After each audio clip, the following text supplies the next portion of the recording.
আজি ৰাইজৰ দলৰ কাৰ্যনিৰ্বাহক বৈঠক অনুষ্ঠিত হয়। আজিৰ কাৰ্যনিৰ্বাহক বৈঠক অতি জৰুৰীভাৱে আমন্ত্ৰণ কৰা হৈছিল, কিয়নো পৰহিৰ দিনটোত কংগ্ৰেছ দলৰ লগত আমাৰ যি মিত্ৰতাৰ বৈঠক হৈছিল, সেই মিত্ৰতাৰ বৈঠকৰ ফলাফল ভাল নাছিল। গতিকে আজি জৰুৰী কাৰ্যনিৰ্বাহক বৈঠক অনুষ্ঠিত হয় আৰু জৰুৰী কাৰ্যনিৰ্বাহক বৈঠকত কংগ্ৰেছৰ লগত যি মিত্ৰতা আছিল, সেই মিত্ৰতা সন্দৰ্ভত এটা স্থিৰ সিদ্ধান্ত গ্ৰহণ কৰা হয়। সিদ্ধান্তটো হ'ল যে ৰাইজৰ দলে যি 15খন আসন বিচাৰিছে, সেই 15খন আসন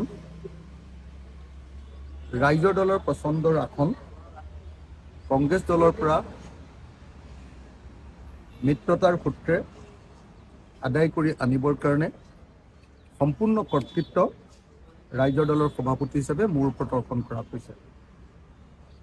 আজিৰ সভাই সিদ্ধান্ত গ্ৰহণ কৰিছে যে আমি যি 15খন আসন বিচাৰিছোঁ, সেই আসনৰ পচন্দৰ আসনকেইখনৰ পৰিৱৰ্তে কংগ্ৰেছ দলৰ পচন্দৰ আসন আমাক যে দিব খুজিছে, সেইটো নাকচ কৰিছে আৰু মোক কৰ্তৃত্ব প্ৰদান কৰিছে যে কংগ্ৰেছৰ লগত পুনৰ আলোচনা কৰি আমি বিচৰা আসনসমূহ আদায় কৰি আনিবৰ কাৰণে, আমি বিচৰা আসনসমূহ বিচাৰি আনিবৰ কাৰণে মোক কৰ্তৃত্ব প্ৰদান কৰিছে। এই আলোচনাত যি আলোচনা হ'ব মোক কৰ্তৃত্ব দিছে যে 15খন আসনৰ ভিতৰত থাকিব আৰু সৰ্বেশেষ যি সিদ্ধান্ত গ্ৰহণ কৰা হ'ব, সেই সিদ্ধান্ত ৰাইজৰ দলৰ সভাপতি হিচাপে মই গ্ৰহণ কৰিব পাৰিম। মোক কৰ্তৃত্ব প্ৰদান কৰা হৈছে যে পজিটিভেই হওক বা ইতিবাচকেই হওক বা নেতিবাচকেই হওক, যি সিদ্ধান্ত গ্ৰহণ কৰিব সেই সিদ্ধান্ত ৰাইজৰ দলৰ সভাপতিয়ে গ্ৰহণ কৰিব পাৰিব। হঠাতে হোৱা যিকোনো পৰিস্থিতিৰ মোকাবিলা কৰিব পাৰিব, সেই সম্পৰ্কে কৰ্তৃত্ব প্ৰদান কৰা হৈছে। আৰু কংগ্ৰেছ দলে যদি সন্মান সহকাৰে আমাৰ লগত মিত্ৰতাৰ আসন ভাগ বতৰা সম্পন্ন কৰে, তেতিয়াহ'লে এলায়েন্সত থাকিবলৈ, আৰু যদিহে সন্মানজনকভাৱে আমাক মিত্ৰতাৰ আসন ভাগ বিতৰণ নকৰে, প্ৰয়োজন হ'লে মিত্ৰতাৰ বিষয়টোক লৈ সিদ্ধান্ত গ্ৰহণ কৰিবৰ কাৰণেও ৰাইজৰ দলৰ সভাপতিক দায়িত্ব অৰ্পণ কৰা হৈছে। গতিকে আজিৰ সভাৰ সিদ্ধান্তটো হ'ল যে আমি মিত্ৰতাৰ পক্ষত আছোঁ আৰু থাকিম, কিন্তু মিত্ৰতাৰ সিদ্ধান্ত, আসনৰ ভাগ বতৰণৰ সিদ্ধান্ত গণতান্ত্ৰিকভাৱে হ'ব লাগে। মিত্ৰতাৰ আসন ভাগ বিতৰণৰ ক্ষেত্ৰত কংগ্ৰেছ দলে আগতেই 100টা ছিট ল'মেই বুলি ঘোষণা কৰি যি কৰ্তৃত্ব আমাৰ ওপৰত আৰোপ কৰি দিলে, তাৰ পাছতো আকৌ 15খন আসনৰ নিৰ্বাচনৰ ক্ষেত্ৰতো তেওঁলোকৰ কৰ্তৃত্ব থকা উচিত নহয় বুলি আজিৰ সভাই মোক মত প্ৰকাশ কৰি সেই সম্পৰ্কে সিদ্ধান্ত ল'বলৈ দায়িত্ব অৰ্পণ কৰিছে। গতিকে কংগ্ৰেছ দলৰ প্ৰতি মোৰ আহ্বান, ৰাইজৰ দলৰ সভাপতি হিচাপে আজি দলৰ কাৰ্যনিৰ্বাহকৰ সিদ্ধান্ত অনুসৰি, যে আমি যি 15খন আসন বিচাৰিছোঁ, সেই আসন যাতে আমাৰ পচন্দ মতে হয়, তাৰ কাৰণে কংগ্ৰেছ দলে আমাক সহযোগিতা কৰিব লাগে। যদি কংগ্ৰেছ দলে আমাক সন্মান সহকাৰে সহযোগিতা কৰি আমাৰ লগত আসন বিতৰণৰ কথাখিনি পাতে, তেতিয়াহ'লে কংগ্ৰেছ দলৰ লগত একেলগতে যাবলৈ আমাৰ সম্পূৰ্ণ সিদ্ধান্ত গ্ৰহণ কৰা হৈছে। আৰু আজিৰ পৰা কৈ দিয়া হৈছে যে এতিয়াৰ পৰা কংগ্ৰেছৰ হাতত সম্পূৰ্ণৰূপে বলটো এৰি দিয়া হৈছে। যদি কংগ্ৰেছে আমাক 15খন আসন দিয়ে, তেতিয়াহ'লে এলায়েন্স একদম কপকপীয়াকৈ হ'ব, সন্মান সহকাৰে হ'ব। আৰু কংগ্ৰেছে যদি আমাক সন্মান সহকাৰে আসন ভাগ বিতৰণত আমাৰ মত গ্ৰহণ কৰি আমাৰ দলৰ পচন্দ অনুসৰি আসন বিতৰণ কৰে, তেতিয়াহ'লে কংগ্ৰেছ দলৰ হৈ আন সকলো আসনতে, যিমানবিলাক আসন 100টাই হওক, 95টাই হওক, 90টাই আসন হওক, তাত সম্পূৰ্ণৰূপে ৰাইজৰ দলে সম্পূৰ্ণৰূপে নিজৰ দলৰ নিচিনাকৈ খাটি দিবৰ কাৰণে সিদ্ধান্ত গ্ৰহণ কৰা হৈছে। কিন্তু আজিৰ সভাত সিদ্ধান্ত গ্ৰহণ কৰা হৈছে যে এটা আঞ্চলিক শক্তি হিচাপে, এটা জাতীয়তাবাদী শক্তি হিচাপে এটা ৰাষ্ট্ৰীয় দলে আমাক যাতে হেঁচা প্ৰয়োগ কৰি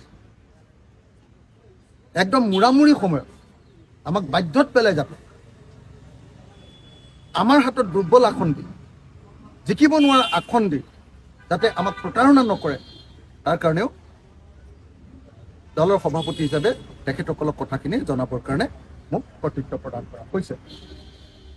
সেইকাৰণে মই কংগ্ৰেছ দলৰ প্ৰতি আহ্বান জনাইছোঁ। আৰু এটা বিষয় খুব গভীৰভাৱে আজি আলোচনা হৈছে। কালি কংগ্ৰেছ দলৰ প্ৰদেশ সভাপতিয়ে এটা ফেচবুক পোষ্টৰ জৰিয়তে জনাইছিলে যে তেওঁলোকে 26খন আসন এৰি দিছে আৰু 26খন আসন 6টা দলক এৰি দিয়াৰ পাছতো মাত্ৰ 26খন আসন এৰি দিয়াৰ পাছতো কংগ্ৰেছ দলৰ সভাপতিজনক বোলে ইমান আসন কিয় এৰি দিছে সেই কথাটোক লৈ কোনোবাই প্ৰশ্ন কৰিছে। আমাৰ দলে সুধিছে যে সেইনো কোনে প্ৰশ্ন কৰিলে। বৰং আমিতো শুনিছোঁ মানুহৰ মাজৰ পৰা যে 6টা দলৰ মাজত 26খন আসন এইটোতো একেবাৰে সন্তুলিত হিচাপ নহয়। বৰং আমি সকলোৱে জানো যে অসমৰ ৰাইজে কৈ আছে যে কংগ্ৰেছ দলে আসন সদায় বেছিকৈ লয়। 2016ত 122খন আসনত খেলিছিলে নহয়নে? জিকিলে কেইখনত? 26খনত। আৰু 2021ত 95খন আসন ল'লে, জিকিলে মাত্ৰ 29খন। গতিকে নিৰ্বাচনত যদি জিকিবলৈ কয় তেতিয়াহ'লে মিনিমাম 60%ৰ ওপৰত পাবই লাগিব চৰকাৰ গঠন কৰিবলৈ। মানে 50+ যাব লাগিব, 60%, তেতিয়াহে চৰকাৰ এখন হ'ব। গতিকে কংগ্ৰেছ দলে এসোপা চিট লৈ যদি কেনেবাকৈ আগৰ নিচিনা ৰিজাল্ট কৰে তেতিয়াহ'লে নিশ্চয় চৰকাৰখন বনোৱাৰ ক্ষেত্ৰত আমাৰ অসুবিধা হ'ব। সেইকাৰণে আজি দলে সিদ্ধান্ত লৈছে যে কংগ্ৰেছ দলৰ নেতৃত্বত চৰকাৰ গঠন কৰিবলৈ আৰু আপোনাৰ গৌৰৱ গগৈ ডাঙৰীয়াক অসমৰ মুখ্যমন্ত্ৰী হিচাপে আগবঢ়াই দিবলৈ আমাৰ দলৰ কোনো অসুবিধা নাই। বৰং আমাৰ দলে সেই ক্ষেত্ৰত সকলো ধৰণৰ ত্যাগ স্বীকাৰ কৰি আগবাঢ়ি যাব।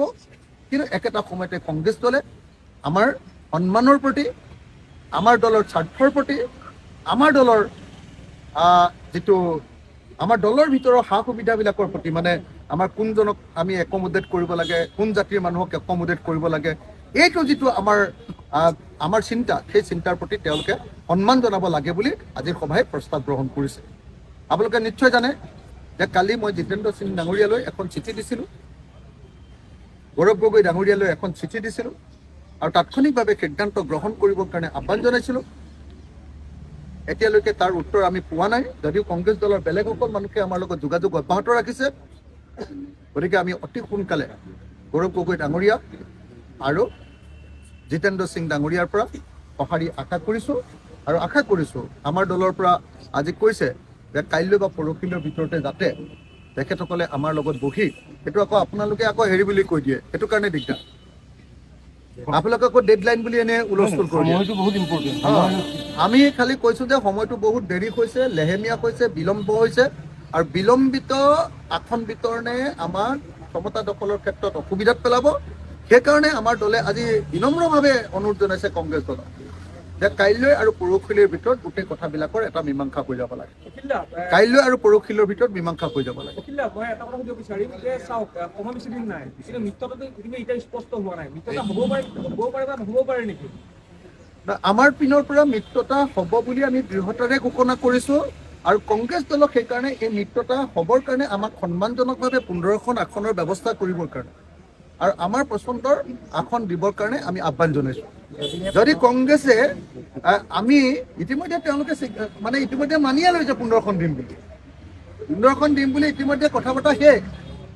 গতিকে মানি নোলোৱাৰ প্ৰশ্নই নাই। খালি এতিয়া প্ৰব্লেমটো হৈছে আসনখনৰ কোনখন আসন ল'ম সেইটোৰ ওপৰতহে, আসনৰ বাচনক লৈকে। গতিকে সেইটো ক্ষেত্ৰত আজিৰ দিনটোলৈকে আমাৰ পচন্দৰ কেৱল 4খন আসন দিছে। আমি বিচাৰিছোঁ যে আমাৰ পচন্দৰ 15খনেই হওক আৰু 15খন নহ'লেও অতি কমে 12খন হ'বই লাগিব। পচন্দৰ হ'ব লাগিব, আমাৰ পচন্দৰ 12খন মিনিমাম, 15খনেই লাগে আমাক পচন্দৰ। কিন্তু তাৰ পাছতো আমি কংগ্ৰেছ দলৰ প্ৰতি সন্মান জনাই তেওঁলোকৰ প্ৰস্তাৱত দিয়া 3খন আসনো আমি ল'বলৈ প্ৰস্তুত। যদি নহয় তাৰ পাছৰখিনি যদি হয় নহয় এইটো কমপ্লিটলি কংগ্ৰেছক আপোনালোকে সুধিব লাগিব। আমি ইতিমধ্যে জনাই দিছোঁ কংগ্ৰেছক 27খন আসনৰ পৰা আমি 15খন আসনলৈ নামি আহিছোঁ। 15খন আসনৰ ক্ষেত্ৰত আমাৰ এতিয়া কোনো ধৰণৰ ইফাল সিফাল কৰাৰ সিদ্ধান্ত এই মুহূৰ্তলৈকে হোৱা নাই। গতিকে কংগ্ৰেছ দলে সিদ্ধান্ত ল'বৰ কাৰণে আমি আহ্বান জনাইছোঁ।